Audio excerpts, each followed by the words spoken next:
वज़ीर आला पंजाब हमजा शहबाज का आज हर हाल में बजट पेश करने का ऐलान का। बजट आज ही पेश होगा और इस खिलवाड़ का बंदोबस्त भी होगा। अब ये तमाशा नहीं चलेगा।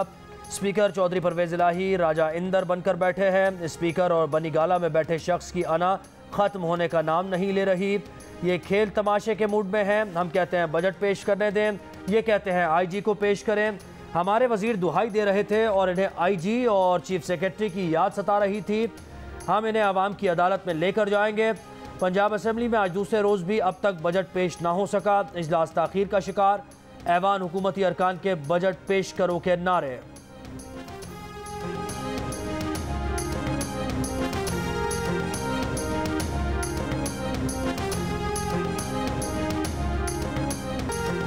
ऑपोजिशन और स्पीकर परवेज़ इलाही IG पंजाब और सेक्रेटरी दाखिला को असेंबली बुलाने के मुतालिबे पर कायम। परवेज़ इलाही का कहना है कि आइन के तहत किसी को भी बुलाने का इख्तियार है। माफ़ी मांगना पड़ेगी। IG पुलिस और चीफ सेक्रेटरी को असेंबली आना पड़ेगा। पंजाब असेंबली में कायदे हिज़्ब इख्तिलाफ सत्तैन खान का कहना है कि हम सिर्फ चाहते हैं कि अफसरान आएँ और मेंबरान की बात सुने। हमजा शहबाज कह दे कि चीफ सेक्रेटरी IG उनकी नहीं मानते तो पीछे हट जाएंगे। राजा बशारत ने कहा कि हमारा मुतालबा है कि IG साहब गैलरी में आकर बैठें और तकारीर सुने। वज़ीर आला के इंतखाब के दिन अगर IG पंजाब ऐवान में ना आते तो आज हमजा शहबाज वज़ीर आला ना होते।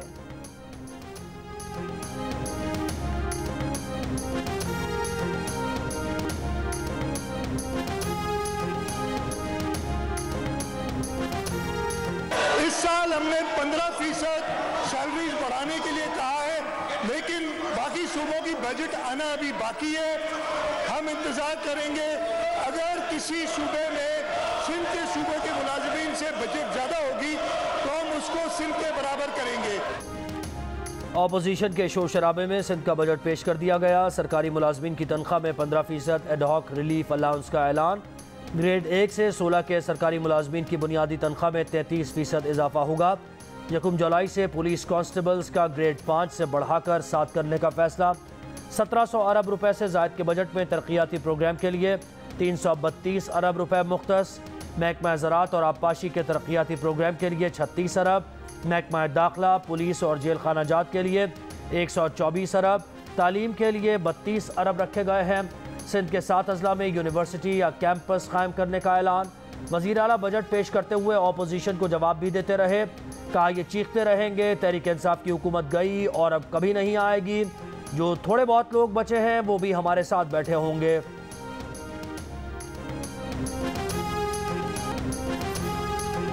सुप्रीम कोर्ट का ECL में शामिल अफराद को बैरून मुल्क सफ़र के लिए वजारत दाखिला से इजाज़त लेने का हुक्म। तहकीकाती इदारों में मुबैना हुकूमती मुदाखलत के अस्कुद नोटिस केस में चीफ जस्टिस पाकिस्तान ने रिमार्क्स दिए। जो लोग खुद बेनिफिशरीज हैं वो रूल्स में तरमीम कैसे कर सकते हैं। एडिशनल अटॉर्नी जनरल ने कहा कि माजी में भी इसी अंदाज में ECL से नाम निकाले जाते रहे। ECL में शामिल किसी वजीर ने तरमीम की मंजूरी नहीं दी। चीफ जस्टिस पाकिस्तान ने कहा कि मौजूदा हालात मुनफरिद नौयत के हैं। पार्लियामेंट में अक्सरियती जमात पार्लियामेंट से बाहर जा चुकी है। यकतरफा पार्लियामेंट से कानून साजी भी कानूनी तकाज़ों के मुताबिक होनी चाहिए। ये किसी के लिए फ़ायदा उठाने का मौका नहीं है। एग्जीक्यूटिव को अपने इख्तियारात आईन और कानून की रोशनी में इस्तेमाल करना होंगे। किसी भी तहकीकाती इदारे, एजेंसी और रियासती उज़्व को अपनी हुदूद से तजावुज़ नहीं करने देंगे। बाइख्तियार अफराद ने तरमीम करके इससे फ़ायदा उठाया। काबीना अरकान ने तो बज़ाहिर ECL को ख़त्म ही कर दिया। ऐसा हुक्म नहीं देना चाहते जिससे हुकूमत को मुश्किलात हों। हुकूमत ECL SOPs को मज़ीद शफाफ बनाए। ECL के मामलात को केस टू केस देखें। मज़ीद समात 27 जून तक मुलतवी।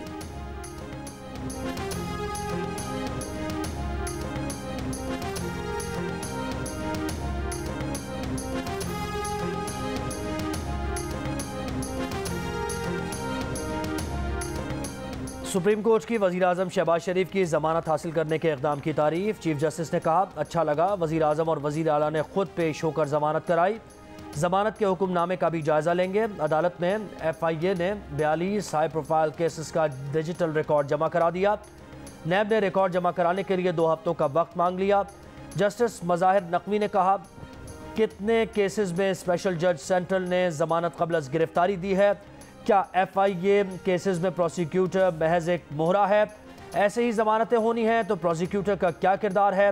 DG FIA ने कहा ऐसे मुकदमात की तफसीलात अदालत से ली जा सकती हैं। एडिशनल अटॉर्नी जनरल बोले अफसरान की तब्दीली से मुताल्लिक़ अदालती हुक्म सख्त है, नरमी होनी चाहिए। जस्टिस एजाजुल एहसन ने कहा, अदालती हुक्म प्रोसिक्यूटर्स की हद तक ही है, फिर भी किसी को तब्दील करना नागुज़ीर हो तो दरख्वास्त दें, जायज़ा लेंगे। अदालत में जमा कराई गई FIA की रिपोर्ट के मुताबिक PIA के साबिक MD एजाज हारून ECL से नाम निकलने के बाद मुल्क से बाहर गए और ताहाल वापस नहीं आए। जियो न्यूज़ से गुफ्तगू में एजाज हारून ने कहा कि वो 1 महीने की इजाज़त देकर बेटी की ग्रेजुएशन की तकरीब में शिरकत के लिए मुल्क से बाहर गए और वक्त ख़त्म होने से पहले वापस आ गए और इस वक्त भी पाकिस्तान में हैं।